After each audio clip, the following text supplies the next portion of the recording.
These are the most frustrating features in Minecraft. Enchanting in Minecraft is a confusing mess. And I'm not talking about the gibberish that they have in the text. But what I'm referring to is that when you go for a level 30 enchantment, just to get the only enchantment that was on display. So for example, you take your luck and choose an Unbreaking 3, just to only get Unbreaking 3 on your tool. And now granted, at least it doesn't cost all of your 30 levels to do this, but to take our 3 lapis to do basically nothing here, it's a gut punch, we can call it that safely. Baby zombies are already annoying enough to fight, but that annoyingness gets so much worse when you fight these outside. Since with an incredibly small hitbox, they can sneak in just right into a blade of grass. And now you're hitting the shrubs instead of hitting them. And to make matters worse, they can still hit you, even when they're in the grass. And honestly, I like Simply Sark's solution for this. Let a sword be able to swipe through certain hitboxes like this. I'm not trying to do spring cleaning while I'm trying to save my life. What's the most hated block in Minecraft? While there might be a few to come to mind, I think that we can all agree that one of the worst ones is the ghost block, which usually just happens when you're instant mining at your max reach distance while playing on multiplayer. And once you get that desync between the client and the server, though you think that you mine these blocks, the server doesn't, and now you got ghost blocks blocking your path. And invisible walls have never been fun in any game that you play them in. Plus, nothing makes that speed mining feel a lot worse than when you get slowed down by something that you can't even see. But if you thought invisible blocks are bad, then invisible items are so much worse. And if you've ever had a panic where your pickaxe just suddenly disappeared out of your inventory, then you've unfortunately come across this glitch, which also happens as a result of a desync between the client and the server. And while it's difficult to reproduce reliably, luckily it is able to be fixed. You'll just have to relog into the server to see it again. Or if you're lucky, you can click on just the right inventory slot and it'll appear into your hand like that. Minecraft mob vote's been a contentious thing for a while, but one of the most regrettable decisions comes in the form of the phantoms. Since in a game about exploring, these actively play against that, since unless you bring a bed to sleep every night while you're out and about, these things are like death and taxes, inescapable. And like death and taxes, they'll sweep in at your most vulnerable and make it annoying for both you and the people around you. I think that's why so many people regret choosing B on that multiple choice test all those years back. There's been a lot of conversation nowadays about Minecraft needing a huge inventory rework. Since while the game has added in a bunch of new blocks and different variants and all that, it's given us very few ways to store those inside of our inventory. Especially when you have a large block palette that has different stairs, slabs, pillar variants. It's just too much to keep track of. And while there are mods like Quark that help to make this a lot easier, those are mods. And for those of us unlucky enough to play on the vanilla version, you understand the headache. Now, as a mob, Endermen are a necessary evil, but it's when they start griefing your world slowly piece by piece, that's where it really irks you.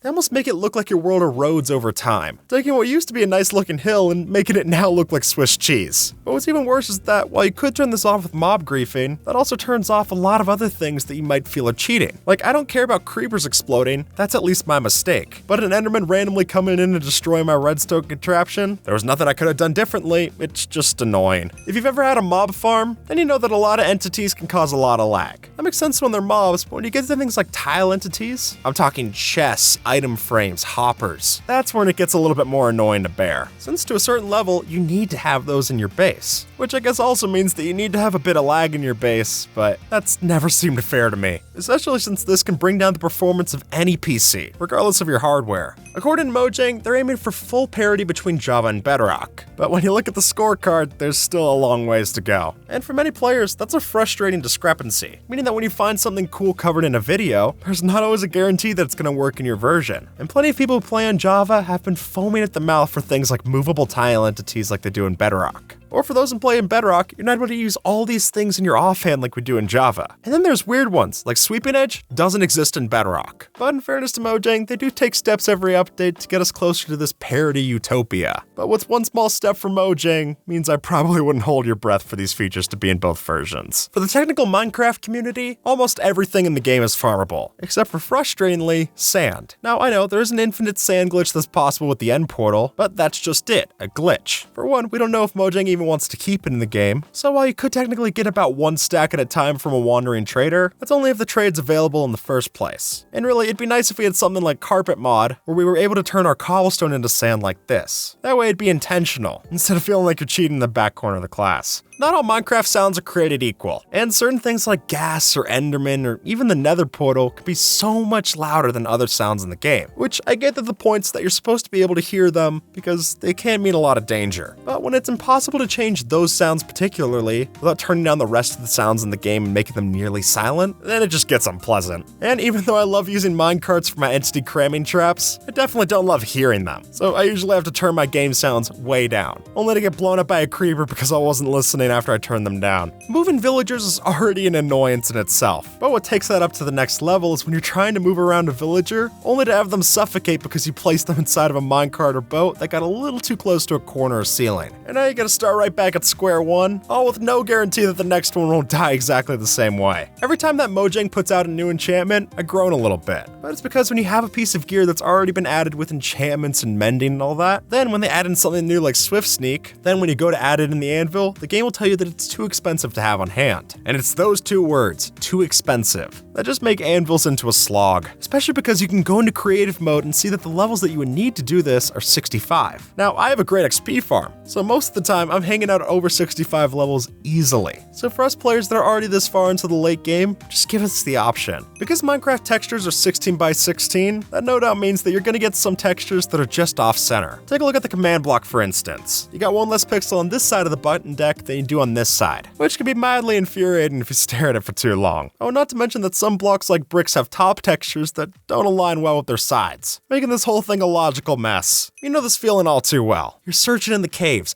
hours down in the dark, until finally, there it is, a spark of blue shining out from the cave. You go down to mine the diamond, only to find that it's just one ore in the vein. At that point, it even seems wrong to call it a vein at all. You don't even have another diamond to make yourself an enchantment table. At least that way, you'd be able to get fortune on the next diamonds that you find. All this is good for is a jukebox, which is to say, not good for anything. Did you know there's only a 1 in 100,000 chance of getting struck by lightning every tick in Minecraft? That's pretty rare, but you won't feel lucky when that lightning strikes your villager and turns it into a witch. I would have rather bought a lottery ticket if I'm being honest, especially now since I'm not able to buy anything else from the villager. And unlike a villager converting into a zombie, we can't turn them back from a witch. Nope, they're stuck this way. And to make matters worse, they're also annoying to kill. Minecraft paintings have never been particularly useful, but part of the reason for that could be that there's just no odd width paintings.